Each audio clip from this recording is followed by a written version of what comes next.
예, 시청자 여러분, 안녕하십니까? 지난 시간 헤브라이즘의 국가 이론을 공부했습니다. 지금부터는 헬레니즘의 국가론을 설명하겠습니다.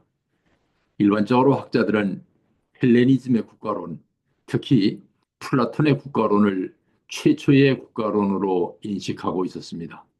그러나 이 강좌에서는 지난 시간 헤브라이즘의 국가론, 즉 그리스도교의 구약 성서에서 나오는 국가론에서부터 시작했습니다. 철학자는 자기가 살고 있는 시대의 가장 심각한 상황을 온몸으로 살면서 그것을 이론으로 풀어내는 사람들입니다. 그런데 그 상황이 너무 커서 도저히 자기 몸으로 감당할 수 없을 때 그는 현실에서 도피하기도 하고 시인이나 음악가인 양 서정적으로 읊어내기도 합니다. 오늘 강의는 헤브라이즘의 사고방식과 헬레니즘의 사고방식의 차이점에서부터 시작하겠습니다. 스웨덴의 루터교의 목사인 토럴라이프 보만은 그의 책 히브리적 사유와 그리스적 사유의 비교라는 책에서 히브리적 사유는 동적이고 힘찬 것이며 정열적이고 때로는 거의 폭발적인 성격을 수반한다고 설명하고 있습니다. 이에 비해서 헬레니즘 사유는 정적이고 평온한 중용적인 조화적인 것이라고 분석하고 있습니다. 헬레니즘적 정신생활은 조화, 신중, 중용, 평온으로 나타난다는 것입니다.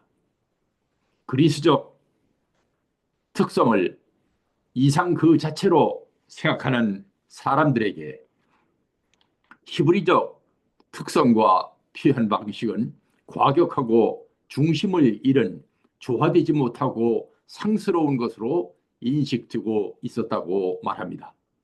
이 같은 보만의 생각은 그 첫 대면부터 우리에게 의문을 갖게 합니다. 문화의 성격으로 보면 헬레니즘 문화가 훨씬 더 힘차고 정열적이며 폭발적인 성격이 분명하기 때문입니다. 이 슬라이드에서 볼 수 있는 그리스 조각과 미론의 원반 던지는 사람과 같은 문화가 헬레니즘 문화이기 때문입니다. 보만의 설명은 헤브라이즘 사회와 헬레니즘 사회의 특정 부류 사람들, 즉 지식인들의 사고방식에 대한 설명에서 나온 것이라고 말할 수 있습니다. 헤브라이즘에서 예언자들이 수행했던 현대 정치에서 입법부가 수행하고 있는 것과 같은 역할은 헬레니즘에서 철학자들에 의해서 수행되고 있었습니다. 헤브라이즘 세계의 예언자들이 왕권을 견제하고 사회가 나아가야 할 방향을 직시하는 외로운 길을 걸어갔듯이 헬레니즘 세계의 철학자들 또한 죽음을 불사하면서 살아갔던 것입니다. 헬레니즘에서 철학자들은 헤브라이즘에서 예언자들이 동적이고 힘차며 정열적이며 폭발적인 언어를 사용했던 삶에 비해서 정적이고 평온한 중용적인 입장을 통해 이를 표명했던 것입니다. 이 유명한 그림은 르네상스 미술의 거장인 라파엘로 산치오가 그린 교황 율리우스 2세의 주문으로 1509년에서 1510년에 그린 아테네 학당이라는 그림입니다. 이 그림은 당시 즉 마틴 루터가 종교개혁을 선포하기 직전 신학의 세계에서 아리스토텔레스의 위상을 보여줍니다. 나팔레오는 바티칸 사도궁전 내부의 방들 가운데서 교황의 개인 서재였던 서명의 방에 이 그림을 프레스코화로 그렸습니다. 이 그림에서 종교와 철학의 화해, 그리고 교회와 기독교와 국가의 화해를 볼 수 있습니다. 그림에서 큰 동그라미, 왼편 손가락으로 하늘을 가리키는 사람이 플라톤이고, 엄지손가락으로 땅을 가리키는 사람은 아리스토텔레스입니다. 그 왼편에 보이는 작은 동그라미가 있습니다. 이 작은 동그라미의 인물은 소크라테스입니다. 소크라테스는 손가락으로 자신의 주장들을 일일이 설명하고 있습니다. 그리고 알키비아데스, 혹은 알렉산드로스 대왕이라고도 합니다. 그 말에 매료되어서 듣고 있습니다. 뒷모습으로 지구위를 들고 있는 사람, 여기입니다.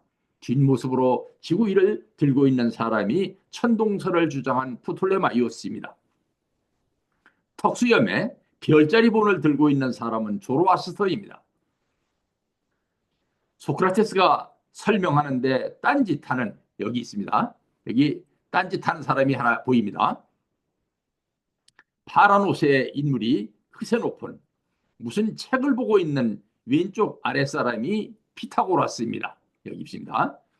조라스터와 프톨레마이스 아래로 컴파스를 들고 기하학을 가르치는 사람이 유크리트입니다.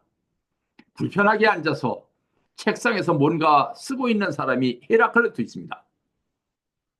가운데 누워있는 사람이 디오게네스입니다. 이 그림을 그릴 당시 나폴레오의 나이는 20대 후반입니다. 그가 자신의 철학세계 이해 수준을 반영하여 이 그림을 그린 것과 같은 철학자들의 정신세계를 그렸을 가능성은 높지 않습니다. 아마도 누군가 바티칸 최고 철학자의 조언에 의해서 이 같은 구도를 결정했을 것입니다. 그러므로 이 같은 구도는 당시 교황청의 철학적 견해를 반영했을 것임에 틀림없습니다. 그들에 의해서 이처럼 소크라테스의 유상이 형편없이 격화되고 플라톤과 아리스토텔레스가 중앙에 격상되었을 것입니다. 그리스는 이스라엘의 터전인 가나안처럼 국토의 70% 이상이 험준한 산악지대이며 유럽에서 가장 산이 많은 나라가 그리스입니다. 그리스인들은 역사시대 이전에 북쪽에서 이주해온 민족입니다. 역사가들 가운데 일부는 그리스인의 이주를 게르만족의 대이동과 동시성이라고 말합니다. 소크라테스는 탈레스와 더불어 철학의 아버지로 불리우고 있습니다. 탈레스가 자연 철학 분야를 개척했다면 소크라테스는 주로 인문 사회과학 분야에 관심을 집중시켰습니다. 소크라테스는 매우 적극적인 성격이었고 대단한 용기를 가졌고 체력에 있어서도 타의 출중을 부러워할 정도로 건강했었다고 합니다. 소크라테스가 활동했던 시기는 이념적 혼란의 시기였습니다. 페르시아 전쟁에서 아테네가 승리한 후 평민 대중의 권리 요구가 거세어졌습니다. 기성 권력의 소유자였던 귀족들은 평민들의 요구에 반발했고 그들은 아테나와 스파르타가 싸웠었던 펠로폰네소스 전쟁에서 오히려 스파르타를 도와서 아테네가 패배하게 만들었던 사람들입니다. 승전국인 스파르타는 패전국인 아테네를 직접 통치하지 않고 아테네의 귀족 출신인 30명의 참주들에게 정치를 맡겼습니다. 그 참주들은 혈통에 관계없이 실력에 따라서 군주의 자리를 찬탈하고 신분을 뛰어넘어 군주가 되기도 하는 사람들입니다. 이로 인해서 아테네의 민주주의는 사실상 막을 내렸고 학문의 세계에서는 소피스트들이 판치게 되었습니다. 그 결과 절대 진리의 존재가 부정되고 소피스트들의 말장난과 말재주가 진리처럼 인식되고 있었던 시대에 소크라테스는 활동하고 있었던 것입니다. 소크라테스는 양심을 만인의 대화를 소통시키고 진리를 인식시키는 공통분모라고 믿고 있었습니다. 이 같은 양심의 기능에 대한 그의 확신은 소년시대의 특별한 경험에서 비롯되었습니다. 소년시대의 소크라테스는 강변을 산책하던 중 자기 또래의 아이들이 강아지 한 마리를 강물 속으로 멀리 던지기 시합을 하는 광경을 목격했습니다. 그 강아지는 처음에는 쉽게 헤엄쳐서 물가로 나왔지만 횟수가 거듭되면서 힘이 빠지고 지쳐서 강물에 떠내려가 죽게 되었습니다. 소크라테스는 문득 그 강아지를 살려야 한다고 생각하고 물로 뛰어들었지만 힘이 빠져서 자신의 생명도 위험하게 되었습니다. 지나가던 어른이 소크라테스를 구해낸 뒤 강물로 뛰어든 이유를 물었습니다. 소크라테스는 어떤 소리를 들었다고 대답했습니다. 그 어른은 그 소리가 다이모니의 소리였다면서 소크라테스를 격려해 주었습니다. 다이모니란 신이 아닌 모든 만물의 삶을 주관하는 정령 같은 것이었습니다. 그 후 소크라테스는 모든 사람들에게 다이몬의 소리를 들을 수 있는 소양이 그들의 내면에 잠재해 있다고 확신하고 그들과의 토론을 통해서 그들이 다이몬의 소리를 들을 수 있게 해주는 것을 자신의 사명으로 삼았습니다. 양심이란 바로 그 다이몬의 소리를 들을 수 있는 마음 상태를 의미했습니다. 그러므로 소크라테스는 그 양심작용에 의하여 모든 사람이 절대 진리에 도달할 수 있다고 믿었던 것입니다. 플라톤 시대가 되면 그 다이몬은 더 적극적인 의미로 정착되기 시작했습니다. 다이몬은 그저 인간의 내부에 있는 것에 그치지 않고 인간의 혼, 즉 고대 그리스와 헬레니즘의 신화, 종교, 철학에 등장해서 인간과 신들의 중간에 위치하면서 활동했던 영웅들의 영혼 등을 의미하게 되었던 것입니다. 고대 그리스에서 양심은 매우 광범위한 의미가 되었습니다. 오늘날로 말하면 자연신의 의미나 개인이 가지고 있는 영적인 어떤 것이 된 것입니다. 내면적인 양심의 목소리로 해석하게 된 것입니다. 플라톤은 소크라테스의 가르침에 따라서 당시의 사회가 와해될 위기에 빠진 것은 아무도 보편적인 선이 무엇인지를 깨닫지 못하고 있기 때문이라고 결론지었습니다. 그래서 그는 정의가 무엇인가를 규명하는 데 자기의 일생을 걸었다고 할 수 있습니다. 그는 청년 시대에 정치가가 되려고 했지만 소크라테스가 사형에 처해지는 모습을 목격하고 그 꿈을 접었습니다. 소크라테스가 재판을 받고 사형을 당했을 때 많은 사람들은 역시 보편적 진리는 없는 것이라고 생각했습니다. 그러나 소크라테스의 죽음을 두려워하지 않고 절대 진리를 주장했던 용기는 플라톤과 같은 창조적 소수의 제자들에게 상속되었고 그 제자들에 의하여 점차적으로 많은 사람들이 용기를 갖고 보편적 진리를 찾기 위해 노력하게 되었던 것입니다.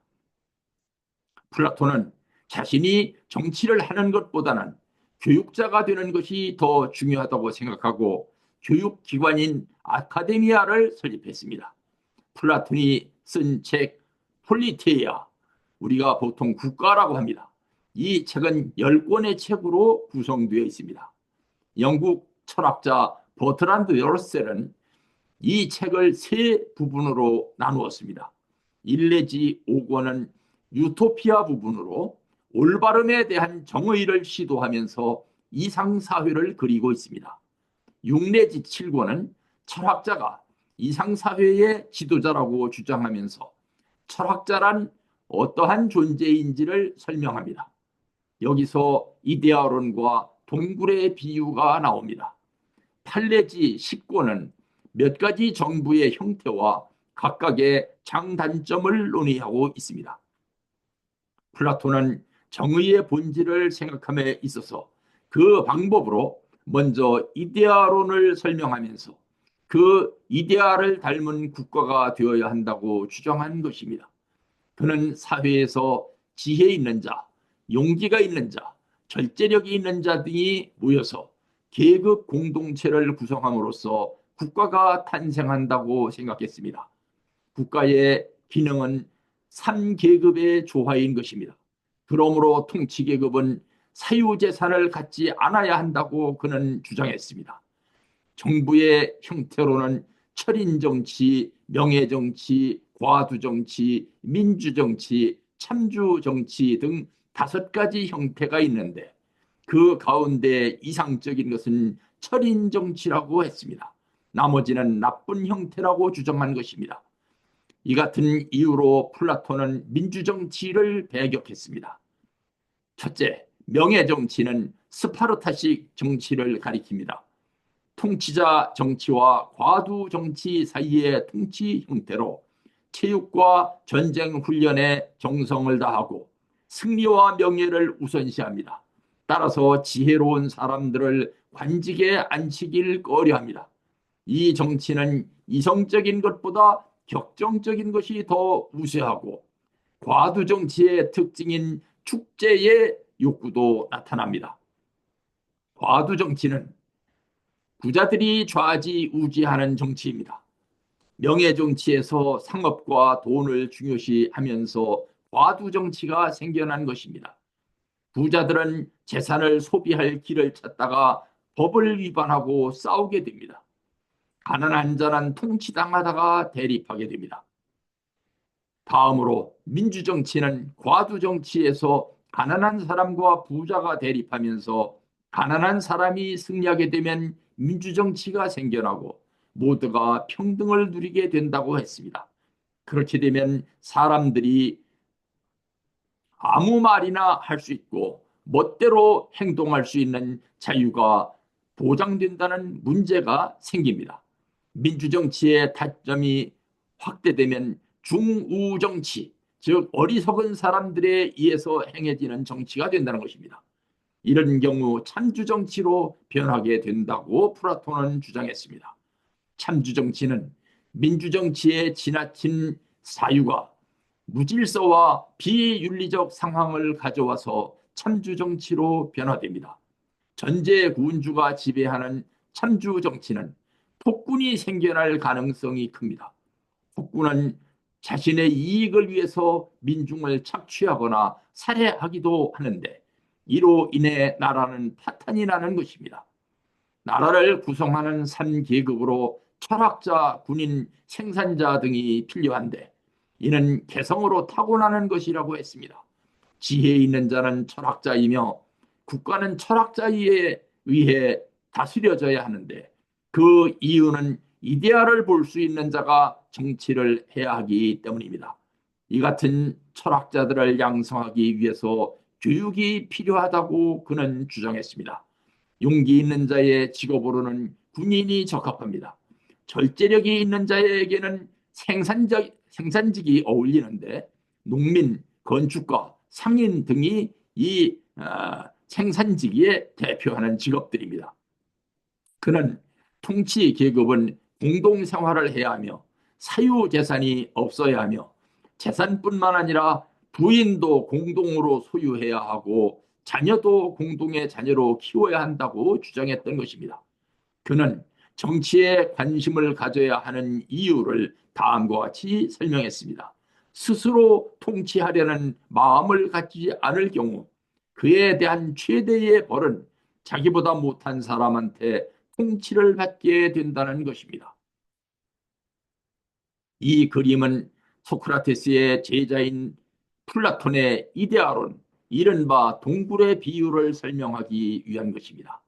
철학을 한다고 하는 것은 물론 사람이 산다고 하는 것 자체를 동굴의 비유로 설명한 것이며 그 내용은 플라톤의 책 폴리테이아 6 내지 7권에 나오는 내용입니다. 이 그림에서 첫 번째 구역에는 사물과 죄수들이 있습니다. 그런데 이 사물은 실물이 아닙니다. 두 번째 구역에 있는 실물이 모닥불의 불빛에 의하여 벽에 비추어진 희미한 그림자에 불과한 것입니다. 그러나 죄수들은 앞에 있는 벽만 바라보도록 묶여져 있으므로 그 그림자가 실물인 것처럼 착각하면서 살아갑니다. 세 번째 구역, 즉 통로를 기어 올라가는 사람들과 동굴 입구를 통해 동굴 밖으로 나간 사람들의 세계가 바로 철학자들의 세계입니다. 그들은 동굴 밖에서 모닥불 불빛이 아닌 태양의 밝은 빛을 발견하게 됩니다. 네 번째 구역에 있는 태양이 바로 진리의 본체인 이데아입니다. 그러므로 철학에서는 진리를 탐구하기 위한 과정, 즉 진리를 향한 오름길이 있고 진리를 발견한 다음에 그 발견한 진리를 동굴 속에서 허상을 바라보고 살아가는 사람들에게 전해주기 위한 길, 즉 내림길이 있습니다.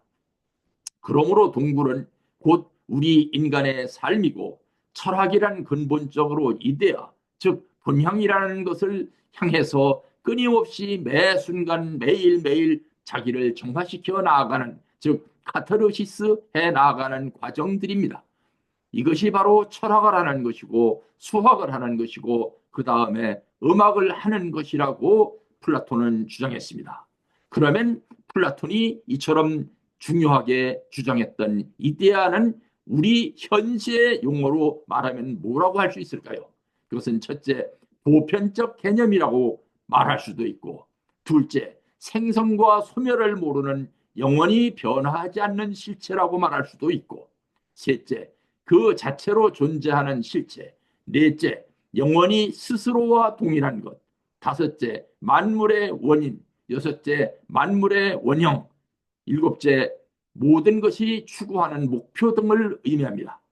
결론적으로 말하면 1구역은 무지와 범죄의 영역이며 2구역은 우리가 살아가는 환경의 영역이며 3구역은 탐구와 해방의 영역이라고 하는 것입니다. 플라톤이 정치에 대해서 학자적 입장에서 접근했는데 비해서 그의 제자인 아리스토텔레스는 정치가적이었고 그 스스로도 마케도니아 왕국의 애국자였습니다. 아리스토텔레스는 플라톤의 이데아를 형상과 형이상학으로 변모시켰습니다. 형상을 진료의 목적인이라고 생각했던 것입니다. 세계 역사는 진료가 형상을 실현하여 가는 단계적인 과정이라고 했습니다. 형이상학은 일상적 감각에 대한 서로 다른 입장을 조화시킨 작업의 결과이자 자연과학적 탐구에 대한 결과물이었습니다. 아리스토텔레스의 세계관은 목적론적 세계관이었습니다. 플라톤에게 있어서 개성, 즉 전문성이 아리스토텔레스에 있어서는 목적으로 변모되는 것입니다. 모든 만물에는 고유의 목적이 있습니다. 그는 목적론적 세계관을 체계적으로 전개한 최초의 인물이었습니다. 그는 인간의 목적을 생각했습니다. 우리가 달성할 수 있는 모든 선 가운데 최고의 선은 무엇인가? 명목상으로는 대체로 누구나 여기에 대해서 같은 답을 내립니다. 즉 일반 사람들도 교양 있는 사람들도 다 같이 그것은 행복이라고 말하며 또 잘 살며 잘 처세하는 것이 곧 행복이라고 여깁니다. 그러나 무엇이 행복인가 하는데 이르러서는 사람들이 생각이 같지 않다고 아리스토텔레스는 그의 책 니코마스 윤리학에서 주장했던 것입니다. 완성된 인간은 가장 훌륭한 동물이지만 법과 정의에서 이탈하는 인간은 가장 사악한 동물이라고 했습니다. 그러므로 물리적으로 무장한 불의는 가장 다루기 어렵다고 했습니다. 국가의 목적에 대해서는 다음과 같이 설명했습니다. 인간은 본성적으로 정치 공동체를 이루며 살 수밖에 없는 동물이다. 그리고 인간은 유일하게 언어를 지닌 동물이다. 국가의 목적은 어떤가는 선을 훌륭하게 추구하는 것이다. 존재하는 모든 것은 목적이 있다. 사물이 충분히 발전해서 최선의 상태에 도달하는 것, 그것이 사물의 본성이며 목적이라고 했습니다.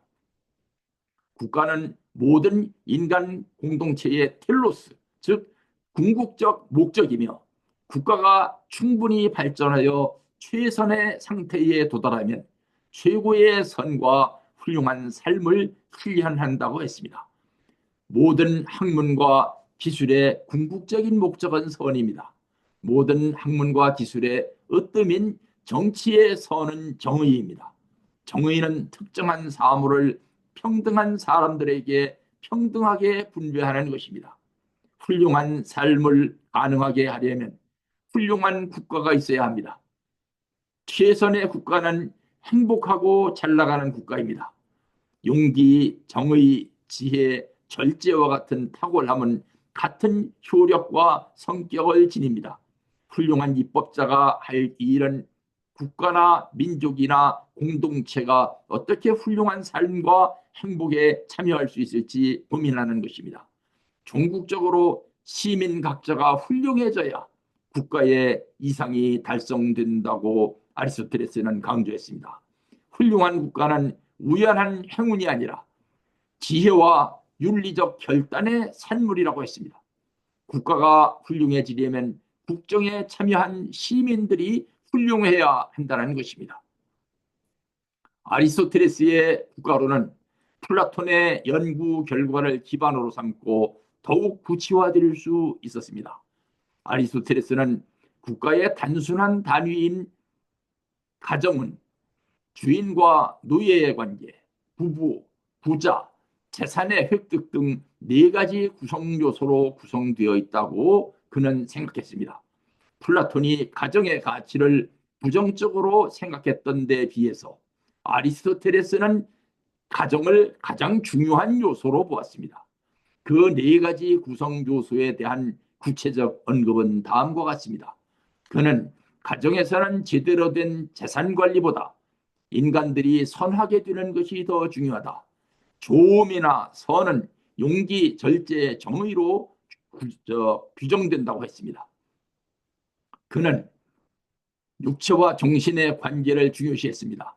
자연이 의도한 것은 육체에 대한 정신의 지배이다. 육체에 대한 정신의 지배는 노예에 대한 주인의 지배나 시민들에 대한 정치가의 지배와 유사하다.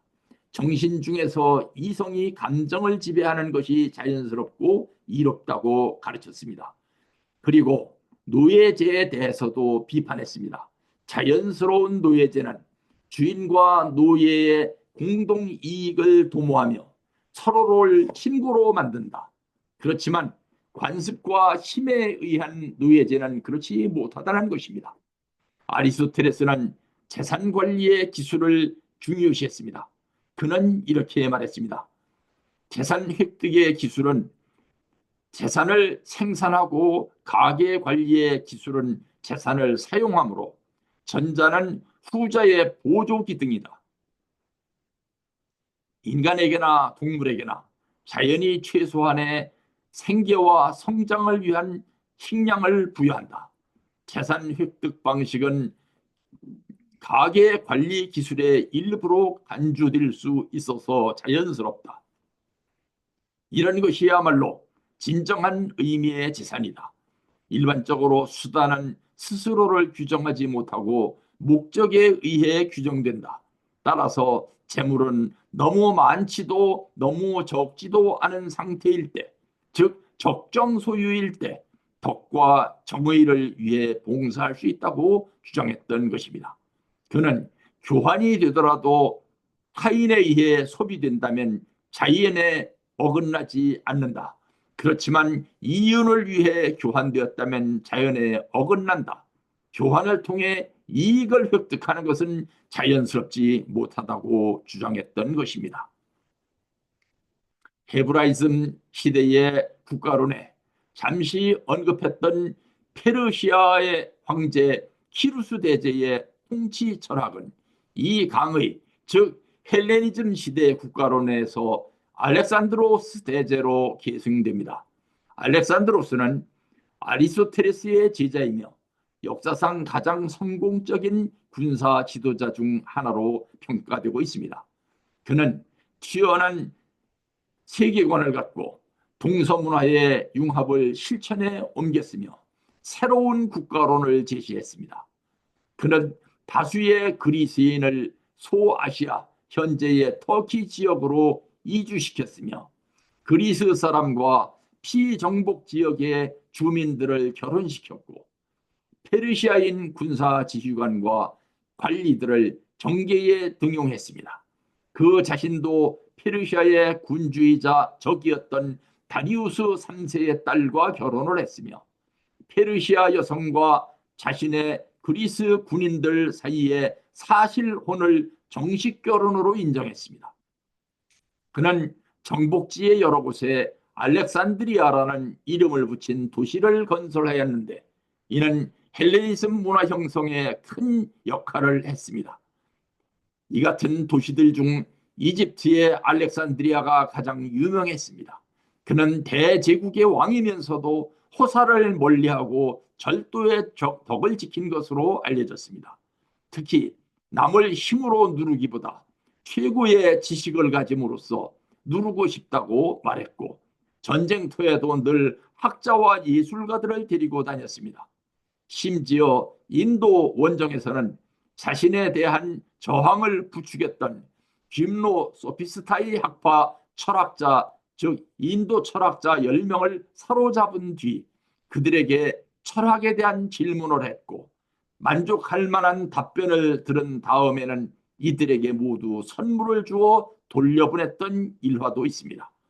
그의 독특한 특징은 다른 어떤 장군도 마케도니아와 나머지 제국을 그가 죽은 다음에 통합할 수 없었다는 점에서 잘 나타나고 있습니다. 그의 사망 이후에 수많은 국가의 왕들이 알렉산드로스를 롤 모델로 삼았던 것입니다. 직전 슬라이드에서 설명했듯이 알렉산드로스는 인도 원정 당시 자신에 대한 저항을 부추겼던 귀임노 소피스타이 학파 철학자 10명을 사로잡은 후 그들과 대화를 나누었습니다. 이 슬라이드에서는 재미삼아서 그 대화 내용을 알아보기로 하겠습니다. 첫 번째 질문은 산자와 죽은 자의 숫자 중 어느 쪽이 더 많은가였습니다. 이렇게 알렉산드로스가 물었을 때 첫 번째 철학자가 대답했습니다. 산자가 많습니다. 죽은 자는 존재하지 않기 때문입니다. 두 번째 질문입니다. 육지와 바다 중 어느 곳이 더 큰 짐승이 사느냐고 알렉산드로스가 물었습니다. 그랬더니 철학자들이 대답했습니다. 육지입니다. 바다는 육지에 속하기 때문입니다. 세 번째 질문은 이 세상 짐승 중에서 가장 교활한 짐승은 무엇이냐고 물었습니다. 그랬더니 철학자들은 아직도 인간의 눈에 뜨이지 않고 있는 짐승입니다라고 대답했습니다. 네 번째 질문은 어째서 사바스인들을 선동하여 반란을 일으키게 했느냐고 물었습니다. 그랬더니 철학자들이 대답했습니다. 고상하게 살거나 고상하게 죽게 해주려고 그랬습니다.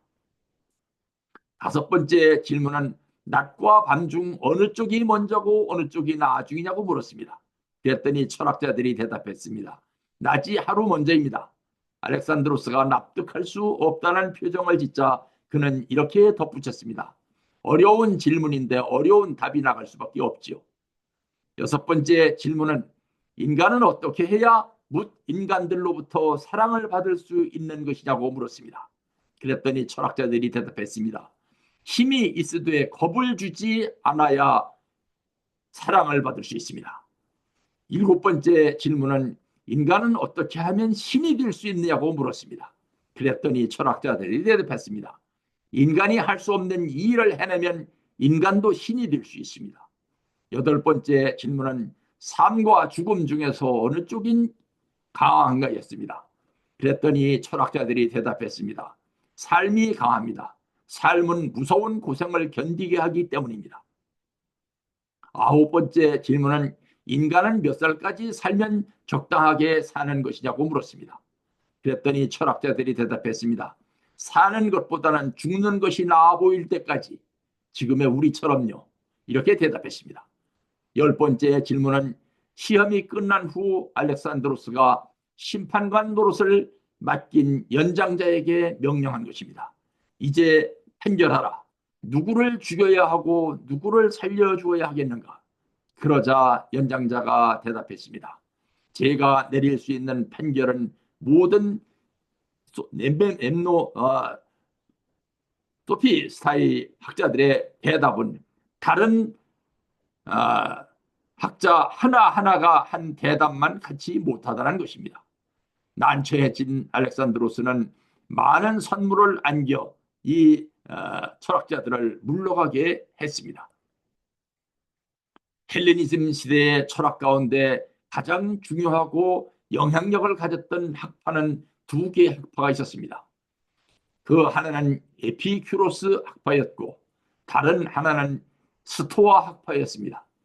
이들의 활동 시대는 알렉산더 제국의 세계적인 전쟁으로 인해서 사회적 정세가 말할 수 없이 피폐되어 있었던 시기였습니다.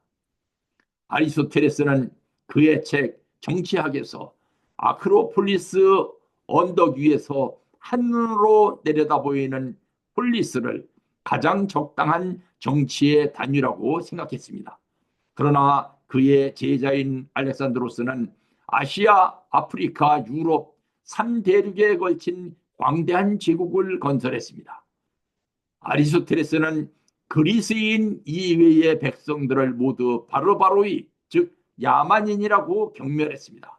그러나 알렉산드로스는 스스로 정복한 페르시아인의 의상을 몸에 걸치고 동서아 문화의 융합에 솔선수범했습니다.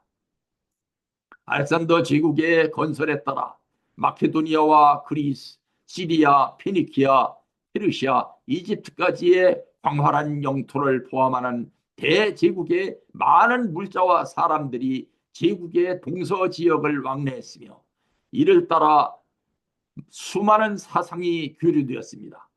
이 과정에서 그리스와 동방의 문화가 융합된 헬레니즘이 탄생한 것입니다. 알렉산더 대왕의 죽음 이후 그의 제국은 급격하게 쇠퇴했지만 헬레니즘은 계속해서 발전했습니다. 헬레니즘의 철학은 기존 그리스 철학에 비해서 보다 절충적이고 화합을 모색하는 경향이 강한 다양한 사상들이었습니다. 이런 시대적 흐름에 의해 철학의 시야는 넓어졌지만 개인의 사상이 사회적으로 영향을 미칠 수 있는 한계를 깨닫게 되었습니다. 따라서 그 시대에 개인이 어떻게 영향을 미쳐야 하는가에 대한 사상보다는 그것을 개인이 어떻게 받아들여야 삶과 죽음에 대한 공포로부터 벗어나 행복하고 평안한 삶을 누릴 수 있는가에 대한 사상, 그리고 인격 수양의 문제가 철학의 핵심 화두로 대두되었던 것입니다. 여성과 노예들에 대한 인격적 대우까지 거론되었고 피점령 지역 지식인들에 대한 처우 문제도 고려되었습니다. 게다가 유물론적 경향이 짙어졌던 것이 이 시대의 철학이었습니다. 에피큐로스는 도시로부터 벗어난 한적한 교회에 살면서 은둔 생활을 가르치고 우정과 존경을 가르쳤으며 부와 명예를 추구하려는 생활을 기피했습니다. 그는 쾌락주의자였습니다. 그러나 그 쾌락은 뜨거운 열정의 상태가 아니라 불안과 공포가 없는 고요한 마음의 상태, 즉 그들의 용어로 아타락시아라고 하는 것이었습니다. 그는 철학을 기준론, 자연학, 윤리학으로 구분했습니다. 기준론은 자연학과 윤리학의 기초가 되며 인식의 진위에 대한 기준을 논합니다. 감각이 우리의 인식의 유일한 원천이라고 말했습니다. 자연학은 만물의 생성소멸과 분성을 다루는 것입니다. 그 목적은 공포의 원인으로 되어 있는 그릇된 의견을 제거하는 데 있었습니다. 윤리학은 철학의 중심 부분이며 무엇이 행복이며 어떻게 하면 행복을 얻을 수 있는가를 가르쳤습니다. 에피큐로스는 데모크리토스의 원자론을 받아들였습니다. 에피큐로스 학파는 신의 존재를 부정하지는 않았지만 신이 인간과 아무런 상관이 없는 존재, 구할 것도 없고 두려워할 필요도 없는 존재라고 가르쳤습니다. 따라서 중세에 이르러 그리스도교에 반하는 사상으로 몰려서 점차적으로 사라지게 되었습니다. 그러나 먼 훗날 칼 마르크스와 토머스 제퍼슨에게 영향을 미쳤습니다. 에피큐로스 학파가 도시로부터 벗어나려 한 데 비해서 스토아 학파는 도시 중에서도 중심부에서 활동했습니다. 스토아 학파의 스토아라는 말은 돌기둥이 있는 통로라는 뜻입니다. 이 학파의 창시자인 제논이 아테네의 아고라 광장의 돌기둥 사이를 거닐면서 제자들을 가르친 데서 이 명칭이 유래했습니다. 스토아 학파의 핵심 사상은 불행은 결코 우리의 행복을 감소시킬 수 없다는 것이었습니다. 스토아의 철학은 불행을 이기는 철학이었습니다. 제노는 이성의 최고의 권위를 부여했으며 로고스를 강조하고 그에 대한 수능을 가르쳤습니다. 유명한 스토아 학자들 가운데는 자살을 선택한 세네카도 있었습니다. 스토아 학파는 논리학, 물리학, 윤리학을 중요시했습니다. 논리학은 울타리에 해당되고 물리학은 나무에 해당되며 윤리학은 열매라고 말했습니다. 스토아 철학은 그리스적인 것에 머물지 않고 국제적으로 널리 퍼져나갔으며 먼 훗날 스피노자를 비롯한 합리주의 철학에 영향을 미쳤습니다. 세계가 한 가족이라는 생각을 가졌기 때문에 후대의 세계 시민 의식과 만민법 사상으로 발전했으며 스토아 학파의 영향을 받아 로마인들은 넓어지는 영토에 비례해서 시민권 적용 범위를 점차 확대시켜 나갔던 것입니다. 스토아 학파의 노예 출신 철학자 에피테토스는 인간이 겪는 수많은 혼란과 어려움은 자신이 마음대로 할 수 없는 것을 마음대로 하려고 하면서부터 초래된다고 말했습니다. 이것이 정념이 발생하는 원인이라는 것입니다. 그래서 인간은 자신이 통제할 수 있는 것에 집중하고 통제 불가능한 것에는 무시해야 한다고 그는 주장했습니다. 통제할 수 있는 것과 통제 불가능한 것을 구분하는 것이 지혜요 이성의 힘이라는 것입니다. 이 그림은 임현모 박사의 논문 마르크스주의 국가론과 한국에 나오는 것입니다. 이 그림은 보기 드물게 국가론의 계보를 보여주는 체계적인 자료입니다. 이 강의는 역사적 순서에 따라 플라톤의 이성 국가론에서부터 시작합니다. 플라톤은 지상의 정치가 철학자에 의해 시행되어야 한다고 주장했습니다. 그 이유는 철학자만이 이데아를 볼 수 있고 현실 정치는 그 이데아를 모방하면서 이데아로 접근해가는 정치여야 한다는 것입니다. 제1 이스라엘 시대의 국가론은 메시아 강림 준비 시대의 국가론으로서 예수 탄생 이후 시대에 있어서는 제2 이스라엘을 위한 국가론으로 이어집니다. 이 편은 제2 이스라엘 시대 중심의 국가론 형성의 역사적 과정을 보여주고 있습니다. 먼저 앞에서 설명했던 내용들을 요약하면서 새로운 내용들을 살펴보겠습니다. 먼저 헤브라이즘을 살펴보면 예수는 요한복음 18장 36절에서 내 나라는 이 세상에 속한 것이 아니라 만일 내 나라가 이 세상에 속한 것이었다면 내 종들이 싸워서 나로 유대인들에게 넘기우지 않게 하였으리라고 했습니다. 재미있는 것은 신약 성경을 보면 마태복음의 기자가 예수를 국제결혼의 후손이라고 기록한 점입니다.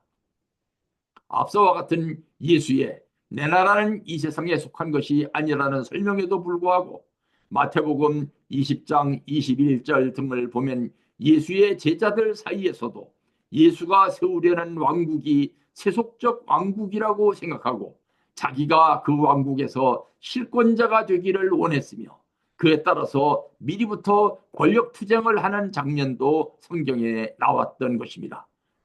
아우구스티누스는 플라톤의 철학, 정확하게는 신플라톤주의를 중심 철학으로 삼았으며 세상의 왕국인 로마와는 상관이 없는 하나님의 나라를 주장했습니다.